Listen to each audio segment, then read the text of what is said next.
የፍቅር ስል ጣፋጭ የህይወት ታሪክ ደራሲ ጎስ ተራኪ ኢናያ። ለቻናላችን አዲስ ከሆናችሁ ላይክ፣ ሼር፣ ሰብስክራይብ በማድረግ ስራዎቻችንን ያበረታቱ። እየተከታተላችሁን ስለሆነ ከልብ እናመሰግናለን። ክፍል 5። ሉሊት ዱባይ አይደለችም፣ ያለችው እዚሁ ነው። ከዱባይ ማንና እንዴት እንደደወሉልህ ባላቅም አሁን ያለችበትን ቦታ እልህልሃለሁ ብሎ ስልኩን ዘጋው። በንዴት ጦፌ በንዴት ግዬ ለበቀል የሉሊትን መገኛ ወደ ሆነው ቦታ እየገሰገስኩ ነው። የሰው ልጅ ከተፈጠረ ጀምሮ በሁለት የስሜት ማዕበል ውስጥ እየተናጠ ማለፍ ግድ ይለዋል፣ ፍቅር አሊያም በቀል። ሁሉም ሰው ለመዓተ ዓመት አብሮ ከኖረና አንድ ከሚያደርገው ጉርብትና ይልቅ በሽርፍራፊ ሰከንድ የተፈጠረውን ጥል ሚዛን ይደፋል። አብሮነቱ አፈር ከድሜ አብልቶ ልቡን ለበቀል ያነሳሰዋል። መሳሪያውን ከቀየረበት አውጥቶ ይወለውላል። ስለቱን እስኪነጣ ድረስ ይስላል። እኔም በዚህ ውህደት ውስጥ እያለፍኩ ነው። ሉሊት ማራናታ በነበረችበት ሰዓት፣ በሷ ፍቅር ብንባልኩበት ሰዓት ራሴን አሳልፌ ሰጧት። ከአንቺ በፊት የኔን ሞት ያድርገው ብዬ ያልኳት ማራናታን የጉዞዬን መንገድ ሀብዬ ከጀመርኩ ቆየሁ። አንድ ሰሞን እሷን አይቼ ካላደርኩ ያለሷ ሰው ያለ እስከማይመስለኝ ድረስ በልብ ያነገስኳት እንስት አሁን በበቀል ታውሬ አውሬነቴን ላሳያት ነው። ብዙ ፈተና ያየውባት ሴት አሁን ልቤን ጥቁር ጥላሸት ቀብተዋለች። እንደ አይኔ ብለን የመሳሳላት ትርቴን ጎድታብኛለች። የመኖሬ ሚስጥር የሆነችው ትርቴ ስትነቃ ከጎኗ ባታገኘኝም የእሷን ደም ለመቀበል ቆርጬ ተነስቻለሁ። የበቀሌን ጥም ለመወጣት በማደርገው ጉዞ መሃል የሰው ልጅን እጅግ በከፍተኛ ደረጃ የመጉዳትና የመግደል አቅም ያለው ግን ብዙ ሰው ጎጂ መሳሪያ የማይመስል ምላጭ አንድ ፓኬት ገዝቼ ከጥንት ጀምሮ ከዋሌቴ የማይለየኝ በ1996 አጎቴ የሰጠኝ ተወንጫፊዋን ጩቤን ከዋሌቴ ውስጥ ከሰደርኩባት ቦታ መኖሯን አረጋግጬ ጨርሻለሁ። አሁን የቀረኝ ወደ ሉሊት ቤት የሚወስደኝን ላዳ እስኪመጣ መጠበቅ ነው። የማለዳዋ ፀሐይ በምስራቅ በኩል ከተራራው አናት ላይ ብቅ ማለት ጀምራለች። የነዋሪውና የመኪናው ግርግር ለከተማ አንዳች ድምቀት ሰጥቷታል። እናቶች ከጫካ የሰበሩትን እንጨት ተሸክመው ዳገት ቁልቁለቱን ያዘግማሉ። ወጠምሻዎችና እንስቶች ጥንድ ሆነው ስፖርት ይሰራሉ። ወደ የስራ ገበታቸው ለመሄድ የማይገፋውን የታክሲ ሰልፍ እየተሰለፉ የትየለሌ ናቸው። አይሸግር ፍትሃዊ ያልሆነች ከተማ ነች አለኝ ባለላዳው ሾፌር በውስጥ መመልከቻ ስፖኪ እያየኝ። ማለት ምን ሆነ ፍትሃዊ ያልሆነው አልኩት። በበቀል ስሜት እሳት የሚተፉትን አይኖቼን በሚመለከተው ስፖኪዮ እየወረወርኩ። ይኸውልህ የኔ ወንድም፣ እነዚህን እናቶች ተመልከት። የዕለት ጉርሳቸውን ለመፈለግ ጎህ ሳይቀድ ከቤታቸው ዘጥተው በዛ ድቅድቅ ጨለማ ከጅቦች ጋር ታግለው እንጨት እየሰበሩ ብዙ ኪሎ ሜትሮችን እየተጓዙ ይሸጣሉ። በተቃራኒው ደግሞ እዚህ የምታያቸው ስፖርተኞች የፈለጉትን እየበሉና እየጠጡ ቦርጫቸው ይቆዘራል። በምግብ ብዛት የተወጠረው ቦርጫቸውን ለማጥፋት በሺዎች እየወጡ በቡድንና በተናጠል አሰልጣኝ ይቀርጣሉ። ከዚህ ጋር የሚገርመው ነገር እነዚህ በሀብት ማማ ላይ እንልባቸው የሚሆኑት እንጨት ሰብረው የዕለት ጉርሳቸውን የሚያገኙት እናቶች በእነሱ መሰለ የድሃው ጉልበትና ደም ነው አለ። በስጨት ብሎ ሆዳቸው ተቀንዝሮ ይዘጠኙ ያደርጉ የመሰሉት ስፖርተኞች ላይ አይኑን ተክሎ፣ ይህ የዚህ ከተማ ችግር ብቻ አይደለም፣ በመላው ዓለም ያለ ነው። ምድር ስትፈጠር ጀምሮ ፍትሃዊ አይደለችም። ስለዚህ ሸገር ሀበሻ ማለቱ አያስፈልግም አልኩት። እሱ ግን እኔ የተናገርኩትን ከቁብ ሳይቆጥረው ያልገባ ነገር እኮ አለ። ቅድም የመጣንበት ሰፈር አሁን ያለንበትንም እያለ የሸገር ውበት የሆነው መሀል ቦሌን ዙሪያው ገባውን እየቃኘ አው ልክ ነህ፣ በቃ እዚህ ጋር አውርደኝ አልኩት። ከመሯጃዬ ገና 3 ኪሎ ሜትር ቢቀረኝም ሉሊትን እንዴት እንደምበቀላት የማብሰያ ጊዜ ስላልሰጠኝና ከሱ ጋር ላለመከራከር ብዬ ቦታው ላይ ሳልደርስ የተነጋገረው ነው 300 ብር ከፍዬ ከመኪና ወረድኩ። ልክ ከማውረዴ የእጅ ስልኩን አንስቶ ይጎረጎር ጀመር። ዘመናዊ የቤት መኪኖች፣ ላዳዎችና ራይድ አልፎ አልፎ ከሚታይበት ሰፈር ጸጥ ረጭ ብሏል። እንደኔ አይነቱ አብሮ መኖርና ጫጫታ ሁካታ ለለመደ ሰው ያስፈራል። በዛ አካባቢ ብቸኛ የተፈጥሮ ተሽከርካሪ ተጠቃሚው እኔ ነኝ። ብቸኛ እግረኛ ሲሆን ሁሉም በጥርጣሬ አይንና በንቀት እየገለመጠኝ መኪናውን ያስወነጭፋል። በፊት በደቂቃ ውስጥ የሚጨርሳት 3 ኪሎ ሜትር አሁን የቀናት ያህል ረዘመብኝ። በምስራቅ የወጣችዋ ፀሐይ ግለቷ እየጨመረ በሄደ ቁጥር የኔም የበቀል ጥም በልቤ እየተቀጣጠለ ሄደ። ኤስኮ እዚህ ጋር ነኝ አለኝ። አድራሿን የላከልኝ የዩኒቨርሲቲ ውስጥ የተዋወቅኩ ጓደኛዬ እጁን እያውለበለበ፣ እኔም ቀልጠፍ ብዬ ወደ እሱ ሄጄ ለሰላምታ የዘረጋውን እጁን ጨብጬ የት ነው ያለችው አልኩት። ለስለስ ብዬ ለበቀል እንደመጣው እንዳያውቅብኝ። ይኸው ፊት ለፊት ያለው ነጭ የተቀባው ፎቅ ነው አለኝ። አመላካሽ ጣቱን ወደ ፎቁ እየጠቆመ፣ ሶልሽ ለሌላ ጊዜ አመልካሽ ጣትህ እንደዚህ ወደ ሌላ ቦታ ወይም ሰው ላይ አትጠቁም። አንተ አንዱን ስትጠቁም ሌሎቹ 3ቱ ወደ ራስህን የሚጠቁሙት አልኩት። ደንገጥ ብሎ እሺ አለኝ ቃሉን እየጎተተ። ሶልሽ በጣም አመሰግናለሁ። አንተ ባትኖር ኖሮ ማን የሌሉትን መገኝ የጠቁመኝ ነበር አልኩት። ሶል የዛው ሰፈር ላይ ስለሆነ እንደ ቤተ መንግስት የሚጠበቀውን አፓርታማ ውስጥ ስላስገባኝ እናም የሌሉትን መገኛ ስለነገር ከልቤ እጅ ነስቼ አመሰገንኩት። ምስጋናው ሁለታችሁ ተነጋግራችሁ ሰላም ስታወርዱ ይደርሳል። ሰላም አውርዳችሁ ፍቅር ስትሆኑ ጋባዥ ነኝ አለኝ እየሳቀ። አይ ሰሌ የዋህ እኮ ነህ። እኔ የመጣሁት ለእርቅ ሳይሆን ደም ለመቃባት መሆኑን ሲያውቅ ምን ይሰማ ይሆን? በሱ መሪነት ሉሊት ታሪክ ስትሆን ጸጸቱን ይችላል ይሆን? ይቅርታ ሶል፣ ሉሊትን ስገድላት ጸጸቱን አትችለውም። ግን ደግሞ ራስ ወዳድ ነህ አትበለኝ። ይህ ለሁሉም ሰላም ሲል የተደረገ መስዋዕትነት ነው። እሷ ወይኔ ካልሞትን የኔ ትርቴም ሆነ ጓደኞቼ በህይወት መኖራቸው አጠያያቂ ይሆናል። ሶል እባክህ ይቅር በለኝ። ለብዙሃን ሰላም ሲባል እኔና አንተ እንደ ሻማ መቅለጥ ግድ ይለናል አልኩት በሆዴ። ምን አልከኝ ሲለኝ ቃላቶችን አውጥቼ ተናገርኩት። እንዴ ብዬ ደንግጬ፣ አንተ ከዚህ በኋላ አታስፈልገኝም። የሰው በር ሰብሬ ልገባ ስለምችል አንተ በተከበርክበት ሰፈር መዋረድ የለብህም አልኩት እየተርበተበትኩ። ኤስኮባር ግን እርግጠኛ ነህ ነገሮቹን በሰላም ለመፍታት ነው የመጣኸው አለኝ በጥርጣሬ እየታያየ። አዎ አልኩ ፈርጠም ብዬ። ከዛ በኋላ ብዙ ክርክር አድርገን እሱ ሊመለስ ተስማማ። ግን አሁን ድረስ ፊቱ ላይ የጥርጣሬ መንፈስ ይታያል። ሰሌን ተሰናብቼ ወደ ውቡ ፎቅ አመራው። የቤቱ ዙሪያ ገባውን ብቃኛው በግንብ ለመዝለል አዳጋች ነው። 3 ሜትር ከሚረዝመው ግንብ ላይ ከተገጠመለት የአደገኛ አጥር በተጨማሪ ግንቡ ላይ የኮሽም ዛፎች በስነ ስርዓት ተከርመው ቅርጽ ይዘው ይታያሉ። የቤቱ ብቸኛ መግቢያ ባለ ወርቃማ ቀለሙ በር ወርቃማ ቀለም የተቀባውን በር ለመክፈት በፊት እሽሽ በሚሰጥበት ጊዜ የሰለጠንኩት ስልጠና ስላለ አልቸገርም። ሰለሞንም ቤት ውስጥ ብዙ ጊዜ ስለማትኖርበት ጥበቃ እንደሌለ ስለነገረኝ በነገረኝ ልማድና ማስተር ኪ ተጠቅሜ በሩን ከፈትኩት። ግቢው አረንጓዴና ሰፊ ነው። ግቢው በእኛ ሰፈር የ10 እና ከዛ በላይ የአባወራ ቤቶች ነው የሚሆኑ። ድምጽ ሳላሰማ ግቢ ውስጥ የቆመችው ፎርድ መኪና ልቤ የቤቱ መግቢያ የሆነው ግዙፍ የእንጨት ባር ጋር ተፋጠጥኩ።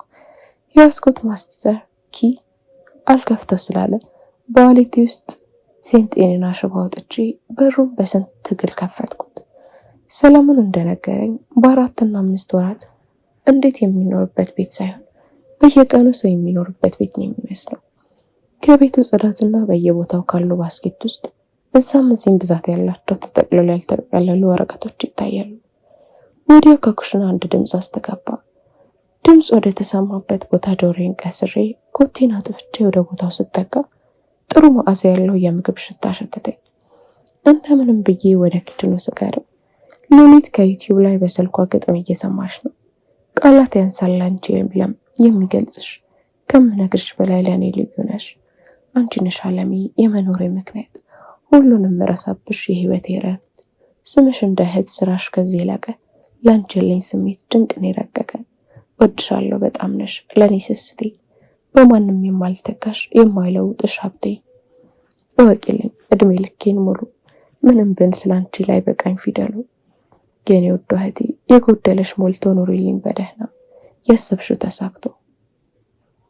ዋው መሪዬ ዋው፣ አንተ ባትኖር ኖሮ ማን በግጥም ልባችንን ያሞቀው ነበር አለች የምትሰራውን እንቁላል እያማሰለች። እንዴት ነሽ ሉሊት ውዴ ስላት በድንጋጤ እያማሰለች የነበረችውን እንቁላል መሬት ላይ ዘረገፈችው። የድስቱ ድምፅ ክፍሉን በአንድ እግሩ አቆመው። ሉሊት ውዴ እንደዚህ አትደንግጪ እንጂ ያልኳት። ሴንጤን አስሬ ወደ ስገባው እየተመለስኩ ነው እየወጣው። ጩቤውን ስታይ በድንጋጤ ደርቃ ቀረች። አመዷ ቡና አለ። ወደ ኋላ ሸሸች። አትጠጋኛለችኝ። እኔ ግን የምሰማበት ጊዜ ላይ አይደለሁም። የማዳመጠው ልብ ውስጥ የሚረዳውን የበቀል ጣዕም እንጂ። ወደ እሷ አንድ እርምጃ በቀረብኩ ቁጥር ምድጃው ላይ የጣደቻቸውን ድስቶች እያነሳች ወረወረችብኝ። ቤቱን ከሷ በሚወረወረው የድስት ድምፅ ታወከ። ድስቱን አንስታ ስትወረውር እርቃኑን የቀረው ሲሊንደር ክፍት በሆነው መስኮት በኩል በሚገባው ነፋስ እሳቱን አወዛወዘው። የነፋሱን ማሳያ ተታክሎ መጋረጆቹ ከቀኝ ወደ ግራ ተወዛወዙ። እባክህ ወንዴ እባክህ ተው፣ በኋላ የሚጸጽትህን ነገር አታድርግ እባክህ። አስሬ ካስገባው እየተንቀለቀለ የሚወጣውን ጩቤ እያየች ተናገረች። ምነው ውዴ እንደዚህ ለቅሶ ማብዛት፣ ያኔ ስትፎክር ያልነበር እንዲህ ያልኳት። በፍርሃት የሚንቀጠቀጡ ከናፍሮቿን እያየዋት የመጨረሻውን እርምጃ ለመውሰድ ወደ እሷ ፈጠን ብዬ መሄድ ጀመርኩ። በዚህ ጊዜ ኪችኑን ለቃ ለመውጣት ሩጫዋን ጀመረች። እኔ ግን ወደ ላይ የሚያስወጣውን ፎቁን ደረጃ የሚብረከረኩት እግሮቿ ለመውጣት አቅቷቸው ገና 2 ደረጃዎች እንደወጣች ወደቀች። ከደረጃው ላይ ተንሸራታ በግንባሯ ከወለሉ ጋር ተላተመች። ወዲያው ከግንባሯ ደም ይፈስ ጀመር። ግን አሁንም ምላሷ አይብረከረክም። እባክህ ወንዴ እባክህ አንድ እንኳን የምልህ ስማ፣ የምትጸጸትበትን ድርጊት እንዳታደርግ አለችኝ። በማልቀስና በመለመን የሚደማውን ግንባሯን ደሞ ይቆም ይመስል በእጇ ግጥም አድርጋ እያያዘች። እኔ እሷ መጎዳትም ሆነ እያለቀሰች መለመን ምንም አልመሰለኝም። አጋጣሚውን በፍጥነት ጩቤን ወደ ኪሴ ጨምሬ ምላጬን አወጣው። ወደ እሷ አንድ ስንዝር በተጠጋው ቁጥር ልመናዋ ድምጿን ከፍ አድርጋ በማማፀን መለመን ጀመረች። በዛ የሰው በረት በሆነበት ሰፈር ውስጥ ማንም አይመጣልክም፣ ሊረዳክም አይነሳም። ይህን ይህ ጩኸተኛ ሰፈር ቢሆን የተጋፈፈውን የአፈር ቤትም ያፈርሷል። ህዝቡ ግልብጥ ብሎ ከወጣም ቆይቷል። እዚህ ግን እንደ ደመኛ ሰው አይነጋገርም። ጎረቤት ለጎረቤት አይቆምም። ሴቶቹ ቡና ተጠራርተው ሰፈርተኛው ሙልጭ አድርገው የሚያሙቁበት፣ ወንዶቹ ቤታቸው ውስጥ ካርታ እየተጫወቱ ስለ ኳስና ስለ ፖለቲካ የሚያደርጉበት የባህል የኢትዮጵያ ሐኪም የለም። አይታወቅም። ኦዴ ጩሂ ተናግሬ ሳልጨርስ ከፎቁ ላይ እህቴ ምን ሆነሽ ነው የምትጮሂው የሚል ድምፅ በጆሮዬ ተንቆራቀረ። ድምፅ ወደ መጣበት የላይኛው የፎቅ ክፍል አይኔ ላኩ። ባለሁበት ደርቄ ቀረሁ። የተጠራውም ሰው ባለበት ደርቆ ቀረ። አንድ አይነት መልክ፣ አንድ አይነት ልብስና አንድ አይነት ድምፅ ያላቸው እንስቶች። ማንኛውም ማራናታ ወይም ሉሊት እንደሆነች ማወቅ አቃተኝ። ባለሁበት ፈዝዤ እንደቆምኩ ወንዴን እንፈልገህ መጣህ አይደል? አውቄው ነበር እያለች ከላይ የነበረችው እንስት እየበረረች ወደ እኔ ወጣች። እኔ ግን የባስ በድንጋጤና በግራ መጋባት ደርቄ ቀረሁ። ከመቼው ከፎቅ ላይ ወርዳ እላይ ላይ ተጠምጠማ እንደምትወደኝ ድሮም አውቄው ነበር። እስኪ የሆንኩትን ሰምተህ እኔም ፍለጋ እንደምትመጣ አውቅ ነበር። እንባዋን እያዘራች ተናገረች። እኔ አሁንም ግራ እንደተጋባው ነው። እስኮ ተናገር እንጂ ምን ሆነሃል? ተናገር እንጂ ብላ ከናፍሮቿን ከንፈሬ ስትገጥመው ነው በእርግጌ የተነሳው። እባክሽ ወደ ኋላ አትመለሺ፣ አንቺ ማንሽ ደግሞ ስል ማራናተኛው እንዴ ምነው በዛው ጥዬ ስለጠፋሁ ተናደህ ነው እንዴ አለችኝ፣ አይኖቿን እያርገበገበች። እረሳሁሽ ግን አንቺና ብዬ ወደ ወደቀችው ልጅ ፊቴን መለስ አድርጌ ባገጬ ጠቆምኳት። እሷም የኔን አይነት ተከትላ የምታለቅሰውን እንስት ስትመለከት ወደ ኋላ ተመለሰች እየተርበተበተች። እባክህ አትንካኝ፣ እባክህ አትንካኝ፣ እባክህ ፍቅረኛ ይጠብቀኛል እባክህ እያለችና እያለቀሰች እየተንዘፈዘፈች ጆሮዋን ይዛ ወደ መሬት ላይ ተቀመጠች። ማራ አይነካሽም፣ አይዞሽ እኔ አብርሻለሁ አለች። ቅድም እስከነ ደሟ ተነክራ ፈገግ ስትል የነበረችው እንስት ወደ እሷ ሮጣ ሄዳ አቅፋ እያባበለቻት በዚህ ጊዜ ሰለሞን ከየት መጣ ሳልለው አጠገቤ ደርሶ ቆይን ሉሊት እኔ ወደ ፎቁ ላይ መውጣት ብሎ ተሸክሟት ወደ ደረጃ ወጣ። እሷም ተከተለችው። እኔ በድንጋጤና ግራ በመጋባት ካለውበት ቦታ እንደተከተሉ ደቂቃዎች ነገሩ። ምን ያህል ደቂቃ ከዛ ሳልንቀሳቀስ እንደቆምኩ አላውቅም። ግን ከገባሁበት ሰመመን ያነቃኝ እስካሁን ድረስ እዚህ ቆምሃል እንዴ የሚለኝ ሰለሞን ድምጽ ነበር። ባትቼ ስነሳና እሱን አፍጥጬ ሳየው ወንድ ይቅርታ አድርግልኝ፣ ይህን ሁሉ ያደረኩት ለማፈቅራት ሉሊት ስል። ሉሊት ማለት ያንተ ፍቅረኛ የነበረችው ማራናት መንትያ እህት ናት።